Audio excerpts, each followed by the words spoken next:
जय श्री माता जी। माँ आपके अनंत कृपा अनंत प्यार से आपकी बेटी बबली आपके श्री चरणों में नतमस्तक है। माँ मुझसे वो समस्त कार्य करवा लीजिए माँ, जैसे आपने श्री रामचंद्र जी के वक्त में हनुमान से करवाए थे। माँ मुझे एक सच्चा सहयोगी बना दीजिए माँ। मेरी चाह, मेरी इच्छा, मेरी भाव, मेरा प्रेम मात्र आप है माँ। सब में आप, मुझ में आप, चित्त में आप, वाणी में आप माँ। कर्ता भी आप, कर्म भी आप, कार्य भी आप माँ। जब हृदय में अपार शांति होती है, हृदय की सारी चंचलताएं समाप्त हो जाती हैं और मन में एक अटूट विश्वास रहता है और मस्तिष्क के अंदर से अहंकार और प्रति अहंकार सदा सदा सदा के लिए नष्ट हो जाता है। और जब भी अहंकार और प्रति अहंकार की जागृति होती है, उसी वक्त श्री माता जी हमें एहसास कराने लग जाती हैं और वो अहंकार और प्रति अहंकार पल में नष्ट हो जाता है और मैं भाव हर के आप अर्थात श्री माता जी आ जाती हैं। वहाँ से माँ की कृपा शुरू हो जाती है। जब किसी सहयोगी को कोई सताने लग जाता है तो जब गण कार्य करने लग हो जाते हैं उस सताने वाले के ऊपर, तब से सहयोग शुरू हो जाता है। आप ये न समझिएगा कि आपको कोई सता रहा है, आपके साथ श्री माता जी हैं।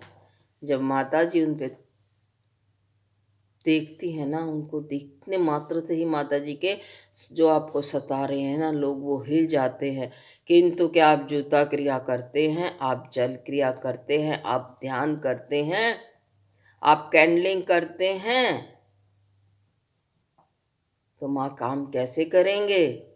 क्या आप वो काम करते हैं जो काम श्री माता जी ने दिए हैं? हृदय में शुद्ध इच्छा रखिए, हृदय में शुद्ध भाव रखिए। माँ ने आपको हथियार दिए हैं, उन हथियारों का आपको प्रयोग करना चाहिए।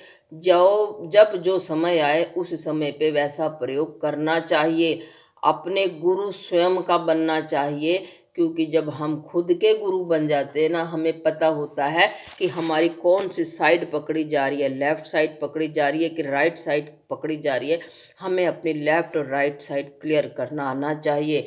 जो हम लोगों को बाधाएं हैं उन्हें जूती मारनी आनी चाहिए, हमें जूता क्रिया आनी चाहिए। जूता क्रिया हर सहयोगी को करनी चाहिए। सेंटर पे सभी सहयोगियों को कम से कम 15 दिन में, हफ्ते में, महीने में इकट्ठा होना चाहिए।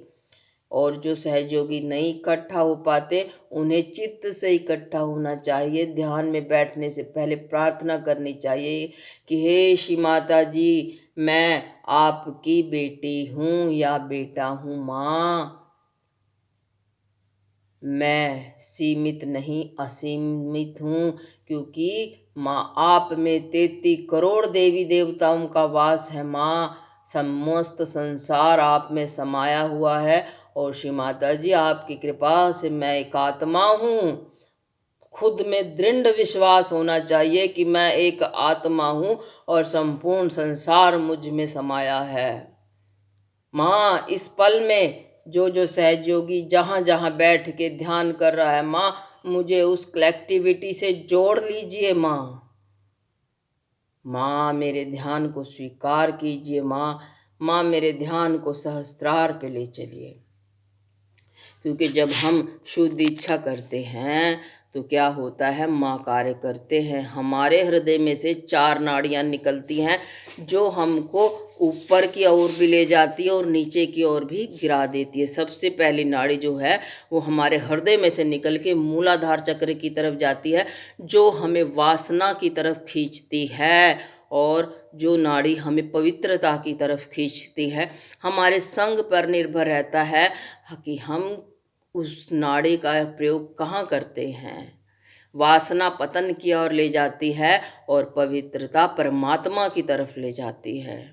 दूसरी नाड़ी होती है इच्छाओं की नाड़ी। हम इच्छा करते हैं, आप भी इच्छा करते हैं। इच्छा हम ज़्यादातर बाहरी इच्छाएं करते हैं। हमारे पास कार हो, बंगला हो, मोटरसाइकिल हो, पैसा हो, हमारा मान सम्मान हो, सब कुछ हो हमारे पास, ये बाहरी इच्छा है। हम स्वस्थ हों, बाहरी इच्छा है। जब ये इच्छा आंतरिक इच्छा बन जाती है, यानी कि शुद्ध इच्छा में परिवर्तित हो जाती है, तो ये इच्छा शुद्ध इच्छा कहलाती है। शुद्ध इच्छा अर्थात हे श्री माता जी हमें अपना प्यार दीजिए, हे श्री माता जी वो इंसान वहाँ बैठा बीमार है उसे ठीक कर दीजिए, हे श्री माता जी कृपया हमसे सहज का कार्य करा लीजिए, हे श्री माता जी हम आपके श्री चरणों में उपस्थित है माँ, इस समस्त संसार का कल्याण कीजिए। ये शुद्ध इच्छा है। शुद्ध इच्छा क्या कि वे माँ हमसे शुद्ध कार्य करा लीजिए। जो भी आप कार्य करते हो शुद्ध भाव को बताते हैं, वो है हमारी शुद्ध इच्छा। जब हम इस शुद्ध इच्छा को करते हैं तो माँ की अनंत कृपा हमें मिलती है। तीसरी नाड़ी है प्रेम की नाड़ी। प्रेम अटूट है। प्रेम दो तरह से होता है, एक बाहरी प्रेम, एक आंतरिक प्रेम, एक वासना का प्यार, एक परमात्मा का प्यार।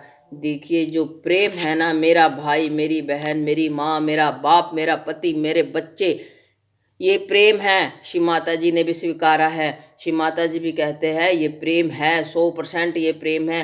किंतु ये प्रेम तब तक है जब तक ये शरीर है।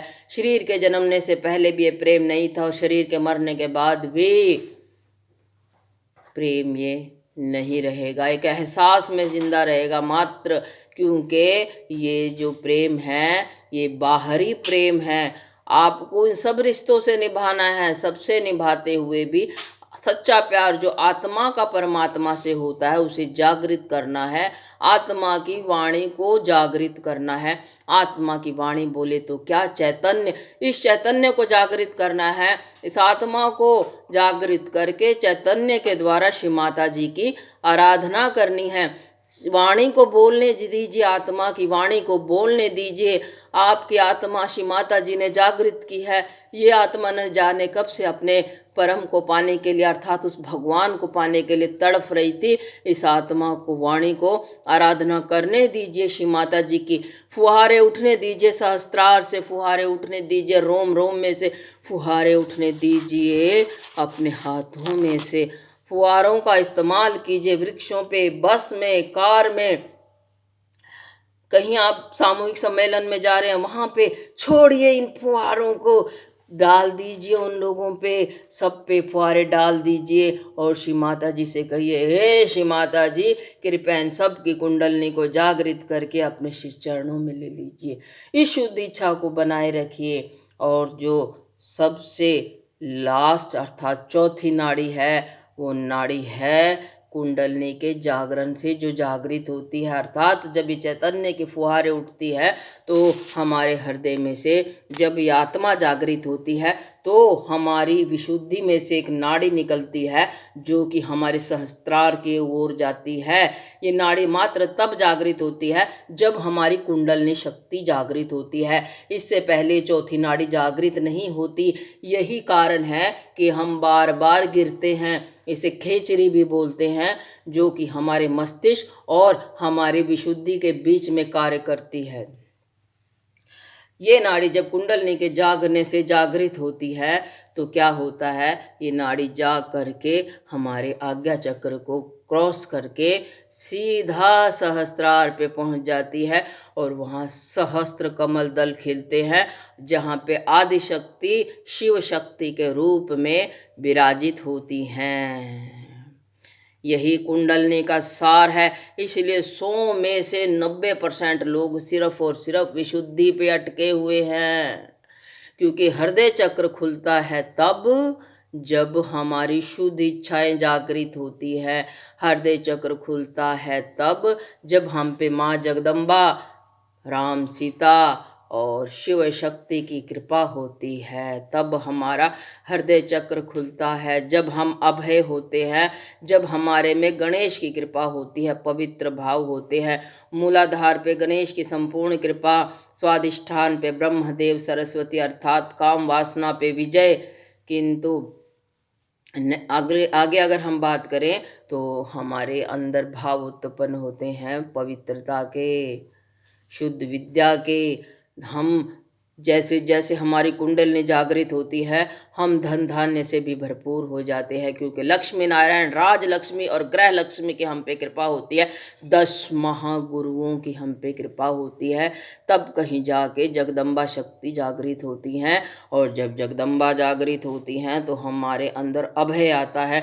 और जब हम अभय को प्राप्त होते हैं पवित्रता के साथ, राम और सीता की मर्यादा को रखते हुए, शिव और शक्ति के प्रेम के अंदर हमारे में माँ जगदम्बा कार्य करती हैं, और हमारे हृदय से निकली हुई चौथी नाड़ी विशुद्धि पे जा पहुंचती है, जहाँ प्रेम का संगम है, जहाँ पारिवारिक संबंध हैं, जहाँ पे हर तरह का संबंध है, जहाँ पे 16 कलाओं में लिपटे हुए श्री कृष्ण भगवान जी 16 कलाएं करते हुए भी किसी कला में लिप्त नहीं होते हैं। मतलब कि पूरे संसार के अंदर माया का ऐसा जाल बिछाया है कि सब श्री कृष्ण भगवान से प्रेम करते हैं, राधा के प्रेम करते हैं, किंतु वो साक्षी भाव में उतर जाते हैं। जब वहाँ साक्षी भाव उत्पन्न होता है कि मैं नहीं सब तू ही है, तो वहाँ से उत्पन्न होती है चौथी नाड़ी अर्थात विशुद्धि से, जो कि हमारे आज्ञा चक्र को क्रॉस करती है। ज़्यादातर आज्ञा चक्र पकड़ा जाता है लोगों का, जब आज्ञा चक्र पकड़ा जाता है तो दीवार खड़ी हो जाती है, नाड़ी को आगे जाने का रास्ता ही नहीं मिलता। जब आज्ञा चक्र ठीक होता है तो वो नाड़ी विशुद्धि से निकल के आज्ञा को क्रॉस करती है और सहस्त्रार कमल दल को खिला देती है, जहाँ श्री माता जी बैठे कल के रूप में सबको आशीर्वादित कर रहे हैं। जय श्री माता जी, जय श्री माता जी, जय श्री माता जी। संपूर्ण कृपा, संपूर्ण प्रेम।